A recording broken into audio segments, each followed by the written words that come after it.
꾸는 자에게는 그 꿈에 따르는 유혹이 반드시 있습니다. 그 꿈을 주신 하나님도 계시지만 그 꿈을 꺾으려고 하는 사탄도 있기 때문입니다. 꿈이 없는 사람은 빼앗길 것이 없기 때문에 유혹도 별로 없지만, 꿈이 있는 사람은 그 꿈이 크고 중한 만큼 그 꿈을 빼앗으려고 하는 악한 세력이 존재한다는 것입니다. 그러므로 꿈꾸는 사람은 어떤 사람입니까? 유혹이 없는 사람이 아니라 유혹이 있지만 그 유혹을 이기는 사람입니다. 유혹 가운데 흔들리지 않고 믿음으로 그 꿈을 간직하고 계속해서 전진해 나가는 사람입니다. 오늘 꿈꾸는 자 요셉에게 커다란 유혹이 찾아옵니다. 요셉이 애굽에 노예로 팔려간 지 약 11년이 지났을 때, 즉 요셉의 나이가 28살이었을 때에 주인의 아내로부터 성적인 유혹을 받습니다. 사탄은 요셉을 이 성적으로 유혹을 해서 요셉의 꿈, 하나님의 꿈을 빼앗으려고 했습니다. 요셉을 넘어뜨리려고 했습니다. 그러나 요셉은 이 유혹 가운데 넘어지지 아니하고 유혹을 물리침으로 위대한 하나님의 사람으로 하나님의 꿈을 이루는 도구가 되었던 것입니다.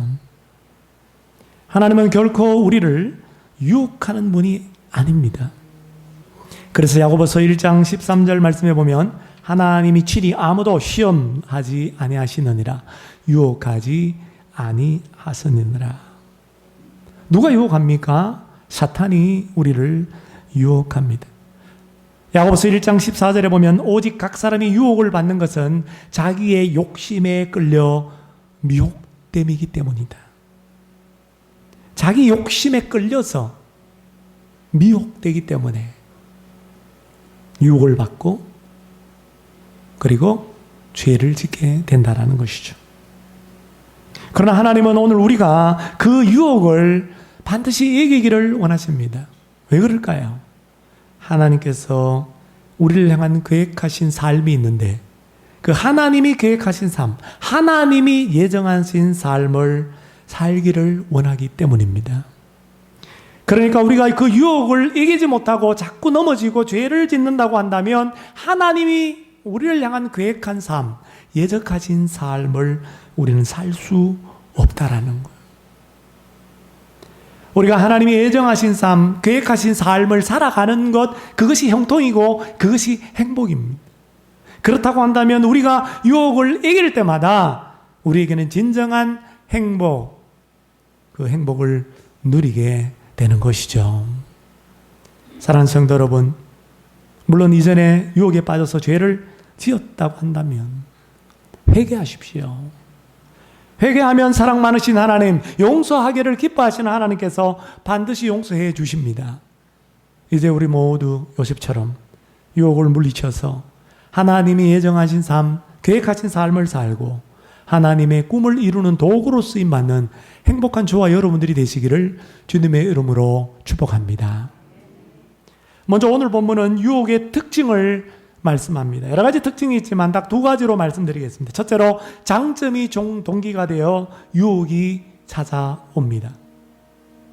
6절 하반절을 보실까요? 6절 하반절에 보면 요셉은 용모가 빼어나고 아름다웠다라고 말씀합니다. 용모가 빼어났다, 아름다웠다라고 하는 것은 체격이 좋고 얼굴이 잘생겼다라고 하는 뜻입니다.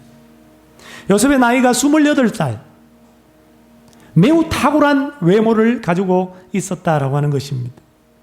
그래서 7절 말씀에 바로 이어서 그 후에 요셉을 잘생겼다고 소개한 바로 그 후에 그의 주인의 아내 보디발의 아내가 요셉에게 눈치댔다. 여기 눈치댔다는 것은 윙크를 했다는 뜻이 아니라 히브리어로 보면 눈을 들었다. 영어 성경에 보니까 주목해서 바라봤다라고 하는 것입니다. 요셉의 외모가 탁월하지 않았다면, 요셉의 신체가 건강하지 않았다면 보디발의 아내의 눈에 그렇게 주목받지 못했을 것입니다. 아울러 유혹도 하지 않았을 거예요. 많은 종들이 있는데, 많은 노예들이 있는데 일도 잘하고 하는 일마다 형통하고 집안에 복을 가져다 주고 인물까지 잘생기고 체격까지 좋아요. 주인의 아내의 시선을 끌기 딱 한수만점이었죠. 외모가 좋은 사람은 외모를 통해서 유혹이 찾아옵니다. 돈 많은 사람, 물론 돈 없는 사람도 유혹받지만 돈 많은 사람도 돈 때문에 유혹을 받습니다. 지위가 높은 사람, 지위 때문에 유혹을 받습니다. 학벌 좋은 사람, 그 학벌 때문에 유혹을 받습니다. 사람들은 자신의 장점, 타고난 장점 또는 현재 자랑거리로 인해서 유혹을 받고 유혹에 빠지고 넘어지고 절어집니다. 삼손도 강한 힘 때문에 드릴라의 유혹을 받고 두 눈이 다 뽑혔습니다. 압살롬도 자랑거리였던 긴 머리카락 때문에 상수리의 나무에 걸려서 목베임을 창에 찔려 죽임을 당했습니다. 검은 수탉과 붉은 수탉이 한 마을에 살았더래요. 매우 친하게 지냈습니다. 근데 어느 날 예쁜 암탉이 그 마을에 이사를 온 순간부터 이 검은 암탉과 검은 수탉과 붉은 수탉이 원수가 되어버렸습니다. 왜냐하면 그 암탉을 놓고 시기하고 질투했기 때문이죠. 그 암탉을 놓고 경쟁을 했기 때문에 이렇게 계속 있을 수가 없다 그러면서 결투를 신청했어요. 그래서 검은 수탉과 붉은 수탉이 온 마을에 닭들을 다 모아놓고 경기장에서 싸우기 시작했습니다. 누가 이겼냐면 검은 수탉이 이겼습니다. 이 붉은 수탉은 억울하지만 패배를 인정하지 않을 수가 없었어요. 검은 수탉이 이겼다고 너무나 기분이 좋아서 지붕에 올라가서 목을 쭉 빼고 하늘 향해서 꼬끼요! 하고 승리의 노래를 불렀습니다. 바로 그 순간 잠을 잘 자고 있던 독수리가 벌떡 일어나고 웬 찢어진 소리야 하면서 공중으로 휙 날아와서 낚아채서 검은 수탉을 잡아먹었다라고 하는 이야기가 있습니다. 그렇습니다, 여러분. 사탄은 우리의 장점, 우리의 자랑거리를 이용해서 우리에게 우리를 유혹합니다. 유혹에 덫을 놓습니다. 우리를 하여금 그 장점과 자랑거리로 말미암아 넘어지게 만들고 망하게 만들고 죽게 만듭니다. 사랑하는 성도 여러분, 여러분의 장점, 타고난 장점, 여러분의 현재의 자랑거리가 무엇입니까? 혹시 그것 때문에 넘어지고 있지는 않습니까? 우리의 장점 그리고 자랑거리가 사탄의 유혹에 이용될 수 있다는 사실을 기억하고 한순간도 경계의 고삐를 늦추지 맙시다. 두 번째 유혹의 특징은 끈질기고 집요합니다. 7절 말씀에 보니까 그 후에 그의 주인의 아내가 요셉에게 눈짓하다가 동침하기를 정하니, 여기 보니까 come to bed with me, 그러니까 나와 동침하라 라고 하는 명령이에요. 히브리 동사도 명령형입니다. 누가 노예한테 나랑 잠 좀 자주세요 그럽니까? 나랑 동침하자 이것도 아니에요. 동침하라 라고 명령합니다. 여러분, 주인의 아내의 명령은 주인의 명령과 동급입니다. 그 당시 애굽에서 만약에 주인의 명령을 어긴다면 종 노예는 엄청난 극형에 처해지게 됩니다. 그럼에도 불구하고 그 명령을 요셉은 단호하게 거절했습니다. 그러나 그것으로 끝나지 않았어요. 10절 말씀을 보십시오. 여인이 날마다 day after day, 날마다 요셉에게 청하였으나 날마다 청했겠어요? 매 순간마다 유혹을 했죠. 하루에도 몇 번씩 유혹했습니다. 그때마다 요셉은 거절했습니다. 이게 그러나 끝이 아니었어요. 요셉이 보디발의 집에 들어갔는데 그날따라 집에 아무도 없습니다. 아무도 없는데 여인이 있는 거예요. 주인의 아내가 있는 거예요. 12절 말씀. 그 여인이 그의 옷을 잡고 이르되 나와 동침하라. 이처럼 죄의 유혹은 거부할 수 없는 상황까지 몰고 가서 우리를 강요하는 특징이 있습니다. 그리고 유혹은 매우 끈질기고 집요합니다. 한번 내가 죄의 유혹을 물리쳤다고 해서 끝나는 것이 아닙니다. 물러가지 않습니다. 죄의 유혹은 계속해서 우리에게 다가옵니다. 마치 찰거머리처럼 우리에게 깍 달라붙어 있습니다. 우리가 넘어질 때까지. 우리가 죽을 때까지 우리를 찾아오고 달라붙습니다.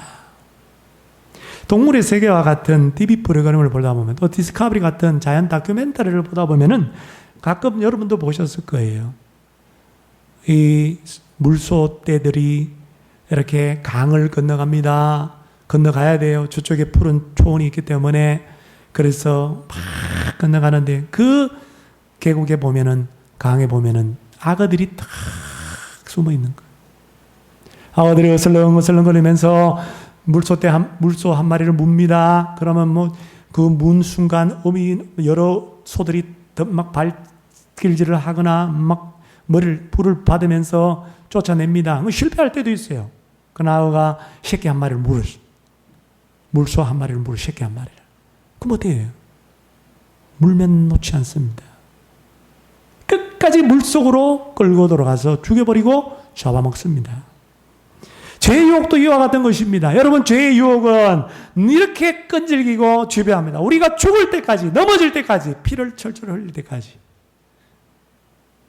우리를 물고 놓아주지 않습니다. 영국의 극작가 오스카 와일드는 이런 말을 했어요. 나는 무엇이든지 부르칠 수 있다. 단 유혹만은 빼고. 무슨 말입니까? 다 뿌리칠 수 있으면 내 힘으로 뿌리칠 수 없는 것이 유혹이라는 거예요. 우리는 유혹에 약합니다. 우리는 유혹에 무너집니다. 우리는 유혹에 쓰러지고 죄짓습니다. 유혹을 자기의 힘으로, 의지로 뿌리칠 수 있는 사람은 매우 드뭅니다. 그럼에도 불구하고 토마스 아켄핀스라고 하는 유명한 우리 신앙의 선배는 이렇게 말해요. 우리의 진면목은 유혹받을 때 나타난다. 그런 말 들어보셨잖아요. 고난받을 때에, 고난 가운데 있을 때 우리의 신앙을 제대로 알 수 있다고, 진가를 알 수 있다고. 마찬가지로 우리가 유혹을 받을 때, 유혹받는 그 순간에 우리의 진면목, 인격의 진면목, 우리의 신앙의 진면목을 볼 수 있는 것입니다. 그렇다면 어떻게 유혹을 이길 수 있을까요? 딱 두 가지로 말씀드립니다. 첫째로, 유혹을 피하라. 8절 말씀 보십시오. 요셉이 거절하며 10절 여인이 날마다 요셉에게 청하였으나 요셉이 듣지 아니하여. 듣지 아니하여 영어성에 보니까 refused, 거절했다라는 것. 거절했다라는 말이 두 번 반복되고 있습니다. 요셉은 그녀의 유혹을 단번에 거절했다라는 거예요. 생각해보고 거절하겠다, 거절했다라고 하는 게예요. 주인님, 주인의 아내에게 주인님 생각 좀 해보겠습니다. 이게 맞는지 안 맞는지 생각 좀 해보겠습니다. 그렇게 생각했다가는 금방 유혹의 덫에 걸려 죄짓고 마는 것입니다. 무슨 생각을 합니까? 유혹의 덫 앞에서 단호하게 거절하는 거죠. 그리고 10절 하반절에 보니까 함께 있지도 아니하니라. 유혹의 환경을 미리 차단합니다. 유혹의 기회조차 제공하지 않습니다. 없애버립니다. 유혹의 자리, 유혹의 죄짓는 자리, 죄짓는 환경은 피하는 게 최고예요. 여러분, 전국 무술의 최고의, 여러분 무술이 뭔지 아십니까? 36개 주력날입니다. 도망가는 게 최고예요. 내가 어떤 사람을 만나는데 저 사람을 만나면 죄를 짓습니까? 그 사람 만나지 않는 게 상책입니다. 내가 저 자리에 가면 죄를 짓습니까? 그러면 그 자리에, 그 환경에 가지 않는 것이 지혜인 것입니다. 그 사람만 만나면 부정적인 생각, 그 사람만 만나면 다른 사람 욕, 교회 욕, 그 사람만 만나면 부정적인 말, 절망적인 말을 합니까? 안 만나는 게 좋습니다. 요셉은 날마다 유혹하는 그녀와 함께 있지도 않았어요. 그녀와 함께 있는 자리를 만들지도 않았어요. 12절 하반절 13절. 그러나 요셉이 자기의 옷을 그 여인의 손에 버려두고 밖으로 나가매 그 여인이 요셉이 그의 옷을 자기 손에 버려두고 도망하여 나감을 보고, 밖으로 나감에도 도망하여 run out. 도망하여도 run out.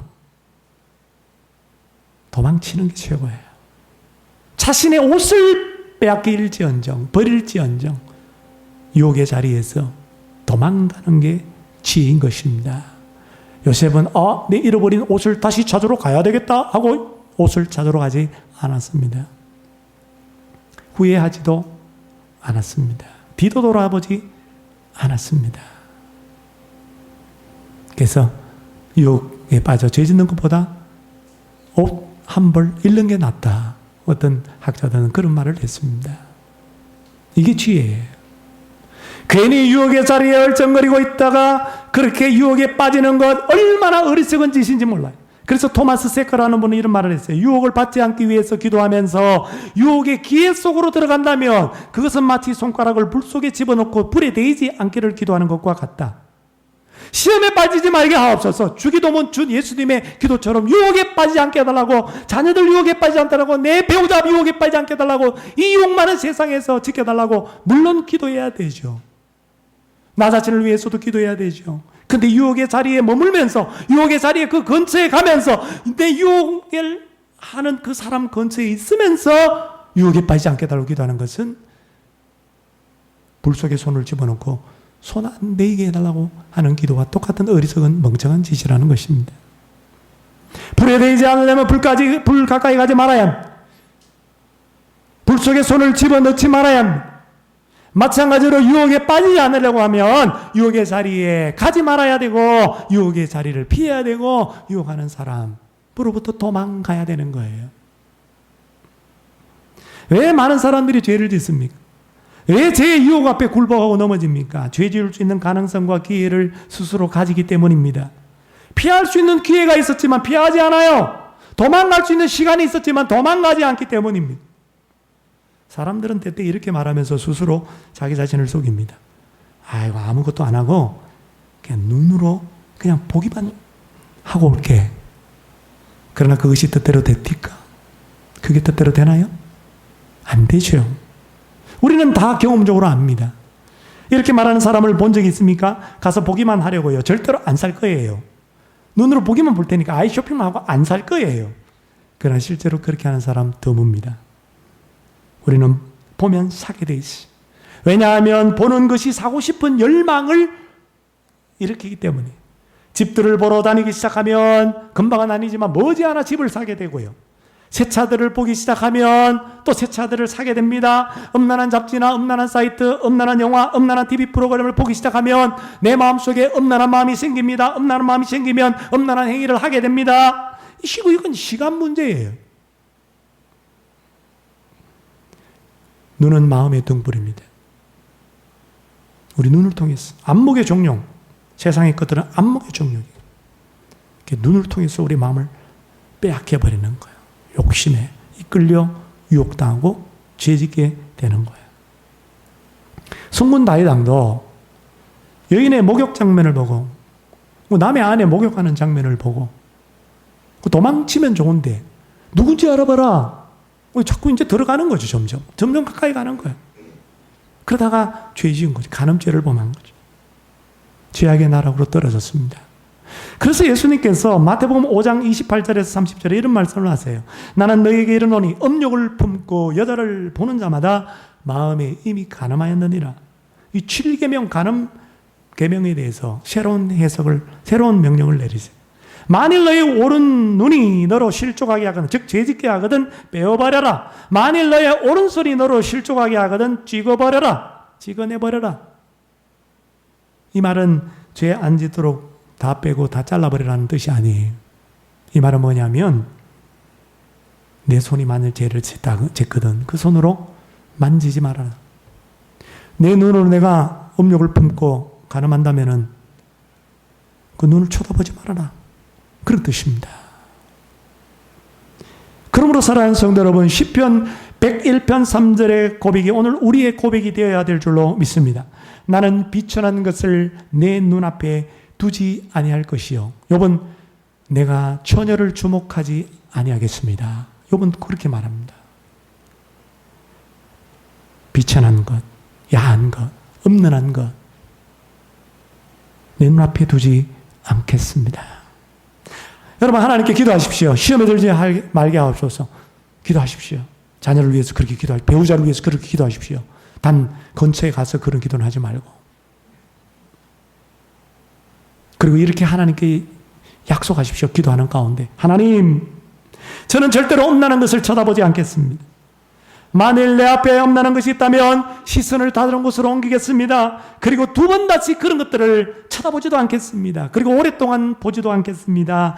그런 것들을 제가 저에게서 멀리 하겠습니다. 약속하세요. 하나님은 우리에게 유혹을 대적하라, 유혹과 맞서 싸우라 말씀하신 적이 없어요. 유혹과 맞서 싸워서 대적해서 이길 사람 누가 있습니까? 우리의 약함을 너무나 잘 아시기 때문에 제 유혹 가운데 약한 우리를 아시고 잠언 5장 8절에 너희 길을 음녀에게서 멀리하라, 그 음녀의 진문에도 가까이지 말라, 고린도전서 6장 18절에 음행을 피하라, 데살로니가전서 4장에는 음란을 버려라 그렇게 말씀하고 있습니다. 그러므로 우리에게 필요한 것이 뭡니까? 요셉과 같은 용기입니다. 제 유혹과 맞서는 용기가 아니라 제 유혹을 피하는 용기가 우리에게 필요합니다. 제 유혹과 싸우는 용기가 아니라 제 유혹에서 도망가는 용기가 필요합니다. 사랑하는 성도 여러분, 죄의 유혹을 피하여 도망하여 죄의 유혹을 이길 수 있기를 바랍니다. 마지막 이 두 번째가 하이라이트입니다. 사람을 사랑하고 하나님을 경외하십시오. 8절 9절 말씀 다 같이 한번 읽어볼까요? 시작. 요셉이 거절하며 자기 주인의 아내에게 이르되 내 주인이 집안의 모든 소유를 간섭하지 아니하고 다 내 손에 위탁하였으니 이 집에는 나보다 큰 이가 없으며 주인이 아무것도 내게 금하지 아니하였어도 금한 것은 당신뿐이니 당신은 그의 아내임이라. 그런즉 내가 어찌 이 큰 악을 행하여 하나님께 죄를 지으리까? 요셉은 주인의 아내와 동침하는 것을 이 큰 악, 그리고 하나님을 대적하는 죄, sin against God. 그러니까 하나님을 against는 뭐예요? 대항하는, 하나님을 대항하고 하나님을 대적하는 죄가 바로 간음죄라고 하는 것이라고 그는 규정하였습니다. 오늘날 절대 가치나 절대 진리를 부인하는 포스트 모더니즘 시대에 살고 있다 보니까 악과 죄에 대한 정의와 기준이 굉장히 애매모호해요. 그래서 사람들은 자기중심적으로 악을 규정하고 죄를 정합니다. 내가 볼 때 악이면 악이고 내가 판단할 때 죄면 죄야. 그런 게 어디 있어요? 그 지 맘대로지 그거는. 음란한 세대에 살다 보니까, 불륜공학에 살다 보니까 기도원 갔다 와가지고 점심 식사를 하는데 우리 저랑 뒤에 뭐 대화하는 사람 남녀의 소리가 조금 이상한 거야. 안 들으려고 하는데 얼마나 콘솔을 얘기하는지. 끝나고 둘 다 똑같이 불륜이다. 우리 도처에 불륜이 얼마나 많은지 몰라요. 웬만한 불륜은 악이나 죄라고 취급 좋다 하지 않습니다. 애인 따로 부인 따로, 애인 없으면 바보. 무슨 그런 진리가 있어요. 심지어 그것을 사랑이라고 말합니다. 그러나 악과 죄의 기준은 언론도 아니고 사람들의 말도 아니고 TV나 대중매체도 아닌 거예요.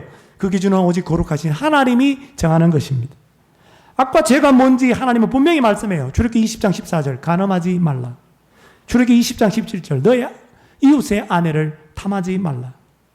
데살로니가전서 4장 3절 하나님의 뜻은 이것이니 거룩함이니 곧 음란 포르노를 버리고, 그 뒤에 버려야 될 것들 목록이 쭉 나옵니다. 첫 번째가 음란을 버려라. 요셉은 주인의 아내와 동침하는 것이 사람들이 볼 때는, 아무도 없으니까 사람들이 볼 때는 악과 죄가 아닐지 몰라도, 상황적으로는 아닐지 몰라도 하나님이 보실 때는 이것은 큰 악이고 하나님을 대항하고 하나님을 대적하는 죄이기 때문에 그 큰 악과 죄를 짓지 않았던 거예요. 특히 요셉은 8절 9절 말씀을 읽으면 주인인 보디발을 굉장히 사랑하고 있음을 알 수 있습니다. 주인 보디발을 나를 신임해서 나를 충성되이 여겨서 가정 총무를 맡길 정도로 수많은 노예보다도 나를 더 신뢰하고 신임을 주고 있는데 이건 도리가 아니지. 그의 아내는 거만한 것이자 다 내 마음대로 할 수 있지만, 주관할 수 있지만 주인의 아내는 거만한 것이야. 주인이 거만한 그 아내를 내가 범할 수 없지. 주인의 시비를 저버리지 않는 주인을 향한 사랑, 이것이 유혹을 뿌리칠 수 있는 힘이었어. 또 하나는 요셉은 하나님을 경외하는 사람이었습니다. 하나님을 두려워하는 사람이었어. 하나님을 사랑하는 사람이었어. 그래서 하나님을 대적하는 죄, 그 죄를 짓지 않았죠. 잠언 8장 13절에 보니까 여호와를 경외하는 것은 악을 미워하는 것이라 나는 교만과 거만과 악한 행실과 패역한 입을 미워하느니라. 여러분, 하나님을 경외하는 사람이 뭡니까? 이 잠언 말씀을 보면 하나님을 경외하는 사람은 하나님이 미워하는 것을 미워하는 사람이에요. 하나님이 뭘 미워한다고요? 악을 미워해요. 악한 행실을 미워해요. 교만을 미워해요. 하나님을 미워하는 악한 행실, 그게 불륜이고 음란이고 간음입니다. 그래서 그것을 미워했다라는 거예요. 하나님을 경외함으로. 요셉은 늘 하나님과 동행하는 사람이시. 앞에서 여호와께서 요셉과 함께 하시니 형통하고 성경적으로 번영하고 성공하였습니다. 요셉은 늘 하나님을 묵상했고 늘 하나님 앞에 기도하였고 하나님을 섬기는 삶을 살았습니다. 하나님과 말씀과 기도로 늘 교제하며 하나님의 눈을 의식하면서 고람내어 하나님 앞에서 신전의식을 가지고 살았습니다. 그래서 요셉은 아무도 보는 이가 없을 때도 그 유혹의 자리에서도 그 유혹을 뿌리칠 수가 있었던 거죠. 유대교 랍비들의 성경 주석서인 해석서인 미드라시에 나오는 이야기가 있어요. 아주 재밌는 이야기인데 한번 들어보십시오. 요셉이 보디발의 아내에게 하나님께 죄를 짓는 겁니다. 이것은 주인을 빼만하는 겁니다. 안 됩니다. 라고 딱 말을 하자 보디발의 아내가 이게 도대체 무슨 소리인지 알아듣지를 못했어요. 그 처음에 어리둥절해 하다가 좀 이따가 딱 알아차렸어요. 그러면서 웃음을 지으면서 침실 안에 있는 애굽의 우상이 하나 있는데 그 우상 앞에 자기 치마를 벗어가지고 우상 얼굴을 뒤집어 씌워 놓는 거야. 치마로 가려버리는 거야. 그러면서 요셉 이리 오세요. 이제 다 됐어요. 신은 우리를 못 봐요. 그렇게 말하자 요셉이 하는 말이 애굽 신은 애굽 우상은 못 볼지 모르지만은 우리 하나님 나의 하나님은 보고 계십니다. 본다 다 본다. 여호와 하나님의 눈은 결코 가릴 수가 없습니다. 이렇게 말했다는 거예요. 여러분, 왜 우리가 죄를 짓습니까? 왜? 하나님이 안 본다고 생각하기 때문 아닌가요? 아니, 유혹에 넘어가서 죄 짓는 그 순간에는 하나님도 까마득하게 잊어버리죠. 하나님의 시선을 의식하지 않기 때문입니다. 내가 하나님 앞에서 살아계신 하나님 앞에서 살고 있다는 그 사실을 망각하기 때문입니다. 하나님을 경외하지 않기 때문이에요. 그러나 오늘 요셉은 하나님의 눈을 의식하고 하나님을 경외함으로 말미암아 아무도 보는 사람이 없지만 하나님이 보고 계신다라고 생각하고 유혹을 뿌리쳤던 것입니다. 사랑하는 성도 여러분, 세상 풍조는 나날이 변하여도 문화가 대중매체가 옆집의 사람들이 이웃 아줌마가 죄의 유혹을 부추기는 말을 한다 할지라도 우리는 죄의 유혹에 대해서 하나님의 말씀을 따를 것인가? 아니면 불순종하며 자신의 정욕대로 살 것인가? 세상 풍조 따라 살 것인가? 순간순간 선택해야 할 기로에 서 있는 것입니다. 밖에만 나가면 유혹하는 것들이 천지. 눈에 보이는 것들, 귀에 들리는 것들, 우리의 말초신경을 자극하는 유혹거리들이 늘려 있습니다. 오늘날 우리의 작은 자녀들이, 우리 이든이도 오늘 예배 왔는데 이든이가 커가면서 자라가는 로운이도 왔는데 앞으로 자라가는 세상이 얼마나 점점 더 유혹의 강도가 세질지 몰라요. 선택은 자기 자신의 것입니다. 그러므로 꿈꾸는 자에게 필요한 것이 믿음입니다. 엄난한 시대, 엄난한 세상 믿음으로 자기 자신을 지키고 하나님의 말씀을 따르는 선택을 해서 유혹을 이기는 꿈꾸는 자들이 다 되시기를 주님의 이름으로 축원합니다. 이 찬양 1절